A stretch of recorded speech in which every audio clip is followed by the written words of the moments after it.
Bonjour à toutes et à tous. Aujourd'hui, dans Un jour une question, penchons-nous sur une problématique liée au dispositif Pinel. Quel zonage doit s'appliquer lorsqu'une commune change de classification entre la signature d'un achat en VFA et la mise en location?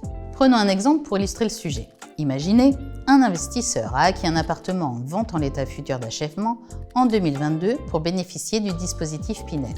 Le bien, situé sur la commune de Nantes, a été livré par le promoteur en décembre 2024. Or, un arrêté du 5 juillet 2024 a reclassé Nantes de la zone B1 à la zone A, modifiant ainsi les plafonds de loyer et de ressources applicables. Dès lors, l'investisseur s'interroge. Doit-il appliquer les plafonds de la zone B1 qui étaient en vigueur à la date de signature de la VFA ou ceux de la zone A en vigueur lors de la signature du premier bail d'habitation? Rappelons tout d'abord que le dispositif Pinel est régi par l'article 199 novovicies du Code général des impôts qui impose des plafonds de loyer et de ressources aux locataires pour favoriser l'accès au logement dans les zones tendues. En principe, le zonage applicable pour l'appréciation des plafonds de loyer correspond à celui de la date de réalisation de l'investissement. Cette date diffère selon les modalités d'acquisition du bien. Pour une acquisition en VFA, la doctrine fiscale considère que la date de réalisation de l'investissement correspond à la date de signature de l'acte authentique d'achat. Cependant, l'administration fiscale prévoit une exception à ce principe en cas de modification du zonage pendant la période d'investissement. Dans ce cas, le zonage applicable pour l'appréciation des plafonds de loyer correspond à celui de la date de conclusion du bail ou de son renouvellement. Cette position était confirmée dans un rescrit fiscal.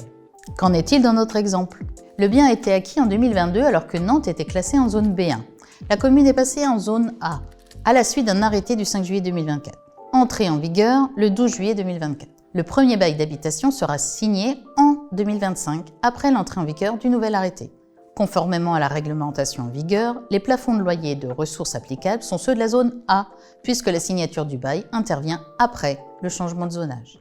Pour résumer, l'investisseur doit appliquer les plafonds de la zone A pour déterminer le loyer maximal ainsi que les conditions de ressources du locataire. En l'espèce, ce changement est avantageux pour le bailleur. En effet, en 2025, le plafond par mètre carré est de 14,49 € en zone A et de 11,68 € en zone B1. Il est donc recommandé de bien anticiper ces variations. Avant de nous retrouver pour un nouvel épisode, abonnez-vous à notre page pour suivre notre actualité. À bientôt!